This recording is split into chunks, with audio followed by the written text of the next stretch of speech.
Boa tarde, como vai? Tudo bem? Eh, a religião a religião, a religiosidade, ela sempre nos surpreende, né, ela é sempre surpreendente. O grau de hipocrisia que há dentro da religião, não importa o título religioso, seja seja, judeu, budista, católico, evangélico, de qualquer que seja o segmento religioso, os religiosos, eles são dominados por um espírito de hipocrisia terrível. Aquele espírito hipócrita que tomou conta de Adão e Eva lá no paraíso. A partir dali, a maldade, né, ela foi se multiplicando, multiplicando. Tão poderoso é esse espírito no engano às pessoas, que elas acreditam estar certas. Mesmo elas lendo, mesmo a palavra de Deus falando com elas, elas conseguem dizer que estão certas.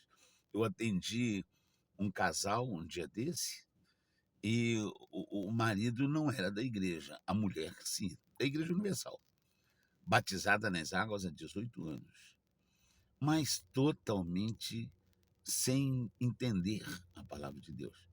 Nós estamos falando sobre perdão, perdão, perdão, perdão, né? O espírito que Deus colocou na igreja agora, o espírito do perdão, falar do perdão, ajudar as pessoas que têm mágoa, que guardam dentro do coração mágoas, e ela praticamente expulsando o marido de casa enquanto luta pelo casamento. Ela lutando pelo casamento dela e acusando o marido de ter roubado a aliança dela. O marido ficou assim, perplexo, de roubar dinheiro dela. E ele é uma pessoa, um militar formado, né, bem centrado, e não conhece a palavra de Deus, mas entende mais de honra do que a pobre coitada daquela senhora que, diante do altar, conversando com a gente, ela estava negando uma coisa quando eu disse: "A senhora está falando diante do altar". Aí ela voltou atrás que ela estava mentindo. Aí a gente percebe as pessoas na igreja, dentro das igrejas, dentro das religiões, vivendo atrás de mentira, atrás de querendo se enganar, e se esquecem que melhor, mais importante do que ficar bem com os seus líderes religiosos, é a pessoa ter certeza da salvação de sua alma. Porque a direção da igreja pode me amar, da igreja física, pode gostar de mim, o meu pastor, o meu mentor, digamos assim, porque o religioso costuma ter mentores, né? Ele pode até gostar de mim, mas se o meu nome não estiver escrito no livro da vida, eu não fiz nada. Eu não fiz coisa alguma, eu simplesmente me destruí, ainda que eu creia em Deus. Deixa eu te dar um exemplo, quer ver? Quando os judeus prenderam o Senhor Jesus e o levaram a Pilatos, eles queriam que ele morresse. Pilatos, que era um juiz acostumado a julgar pessoas, ele disse: "Eu não vejo maldade nenhuma nesse homem, para que eu vou condená-lo?" E ele sabia que, por inveja, aqueles homens estavam levando o Senhor Jesus ao julgamento. Mas o que me chamou a atenção, que me fez falar disso agora, foi isso aqui, olha. Depois de levarem Jesus da casa de Caifás para a audiência, a casa de Caifás era, digamos, o sinédrio, onde se reuniam os religiosos que, por Jesus falar a verdade, por Jesus ter curado, por Jesus ter denunciado os seus crimes, né, eles o condenaram. Então, o levaram à audiência. Essa audiência já era fora do templo, não era na casa de Caifás, já não era no sistema religioso. Agora levavam-no diante do governador, que era Pilatos.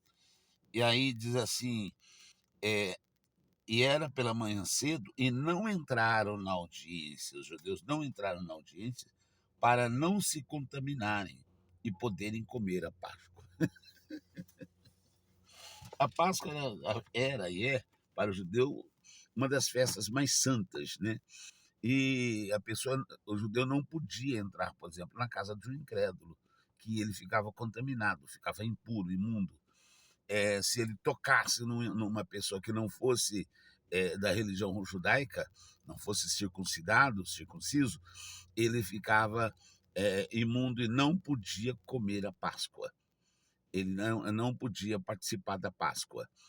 Então, eles levaram o Filho de Deus, que só havia curado, liberto ou libertado, pregado a boa nova. O que o Senhor Jesus falou? Eles armaram muitas ciladas para o Senhor Jesus e para destruí-lo, para matá-lo sem causa. Mas o Senhor Jesus não caía em nenhuma delas, porque quando eles perguntaram para ele, é lícito dar o dízimo, né? Ou é lícito pagar o imposto? Jesus falou: dai a César o que é de César e a Deus o que é de Deus, tanto o dízimo quanto os impostos. Eles queriam arrumar um meio de prender Jesus e, com justiça, entre aspas, matá-lo, mas não acharam. E eles sabiam que Jesus era de Deus, porque um dos príncipes esteve com Jesus lá no começo do livro de João, capítulo 3, me parece, o Nicodemos, e disse: Mestre, sabemos que és vindo de Deus, porque ninguém pode fazer as obras que você faz se o Senhor não fosse com eles. Quando curou o cego de nascença, eles disseram: ninguém pode fazer as obras que esse homem faz se Deus não for com ele. Então, eles sabiam que Jesus era de Deus, mas tinha um problema: todos estavam indo após Jesus. E então eles disseram assim: nós vamos perder o nosso lugar. Está escrito assim mesmo. Está escrito assim mesmo. Todos estão indo após ele e nós vamos perder o nosso lugar. Então, eles, para não perder o seu lugar, vamos condenar esse homem, sendo ele de Deus ou não. Agora, sabendo que ele era de Deus, levaram, entregaram e pediram para que ele fosse morto. Quer dizer, cometeram um crime de assassinato de um justo, de uma pessoa justa. Inventaram mentiras para condenar uma pessoa justa, mas não queriam entrar na audiência para que fossem puros, para não se contaminar e poder comer a Páscoa. O que contamina? Será que não é a mágoa, não é a raiva, o ódio que eles tinham do Senhor Jesus? Será que não era a inveja que eles tinham, que contaminava mais do que entrar numa audiência? E hoje nós temos muitas pessoas assim. Há pessoas que são batizadas nas águas. Pasme, pasme. Pessoas batizadas nas águas que não participam da Santa Ceia porque estão em um pecado que elas não querem abandonar. Ou ela está fazendo um negócio errado, que ela sabe que é pecado, e ela não quer participar da Santa Ceia em pecado. Tem pessoa que não participa da Santa Ceia porque ela não é casada e ela também não quer se casar, e a igreja oferece todos os anos a oportunidade dela se casar na igreja, mas ela não quer se casar. A igreja faz de tudo, facilita, ajeita, e os pastores falam, e nós incentivamos as pessoas a se casar, mas elas não querem se casar. Elas preferem não participar da Santa Ceia, mas elas se esquecem. Elas são religiosas, estão dentro da Igreja Universal ou qualquer outra denominação, mas são religiosas e não estão salvas. Elas não estão salvas. Enquanto elas não entregarem a vida do Senhor Jesus, abandonar a religiosidade e nascer de Deus, da água e do Espírito, são religiosas. Vivem uma mentira, um engano, e não há nelas salvação.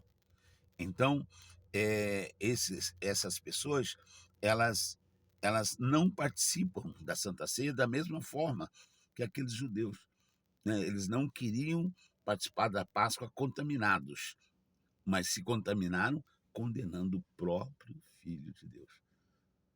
O Messias, tão esperado por eles, foi prontamente ignorado. E pior, depois, quando o Senhor Jesus ressuscitou, eles pagaram para que dissessem que era mentira e que o corpo dele havia sido roubado. E pior ainda, quando os discípulos do Senhor Jesus começaram a fazer milagre, Pedro, ao entrar no templo, ele e João curaram um paralítico de nascença, e eles pensaram em matá-los também, porque eles estavam pregando em nome de Jesus, e eles disseram: nós vemos que aconteceu um milagre. Esses homens fizeram um sinal, nós não podemos negar, e no nome desse Jesus, mas vamos impedi-los de falar de Jesus, vamos impedi-los. Vocês não podem, se falar disso, a gente vai matar vocês. Quer dizer, o hipócrita do religioso, ele vê a verdade, mas ele não quer aceitar. O orgulho para não assumir que estava errado.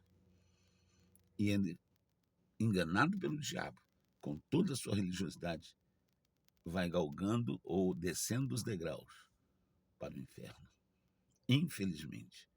Então, meu amigo, se você está vendo esse vídeo e você tem uma religião, e você já leu a Bíblia, se você já encontrou na santa palavra de Deus, se você já viu a verdade e, e não consegue enxergar, você já leu o que está escrito.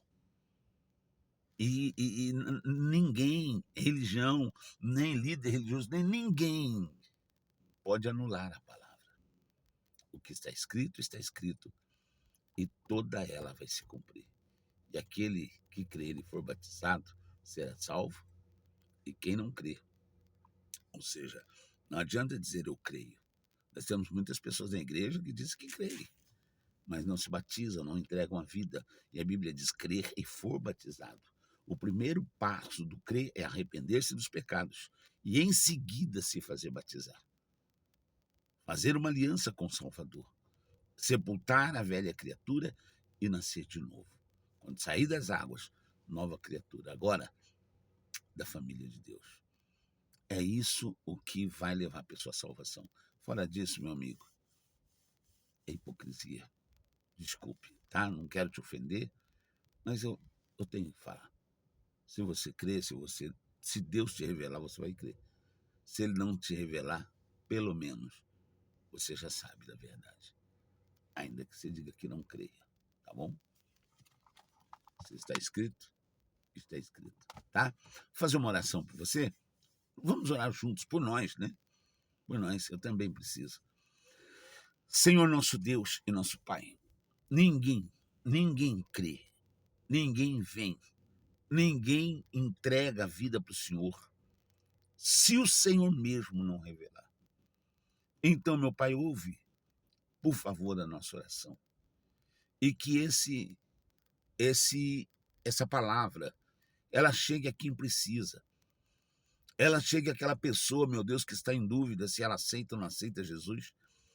Se ela abandona, porque não adianta mudar de religião, é abandonar a religião e abraçar a Cristo Jesus, o Filho de Deus, e entregar a sua vida a Ele, crendo na sua palavra. E não em dogmas religiosos ou doutrinas de homens, mas a tua palavra pura e simples como ela é, do jeito que ela está escrita, ela salva, porque ela é o Senhor, meu Pai. Ela é o próprio Deus, ela é o teu pensamento. Aliás, ela diz que Jesus é a palavra. Então, meu Senhor, ajuda essa pessoa a abrir os olhos, porque sem a ajuda do Espírito Santo ela não vai crer. E se ela não crer e não for batizada, coitada da alma dela.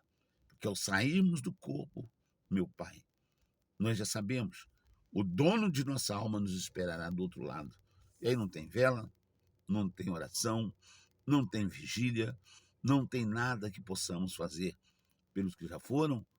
E quando formos, assim que sairmos do corpo, o nosso dono nos espera do outro lado. Então, meu Pai, em nome de Jesus, conduza essas pessoas à razão, a raciocinar com a mente, a fim de que o Senhor possa falar com elas. Abençoe. E aqueles que o Senhor sabe que são teus, chegue a eles essa palavra para que venham e sejam salvos.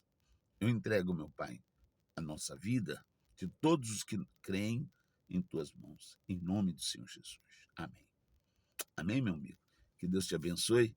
E se você quiser conhecer onde é a Igreja Universal, você pode dar um Google e colocar lá www.universalendereço.org e você vai ver o endereço da Igreja Universal. Põe lá onde você mora e vai aparecer a igreja mais próxima da tua casa.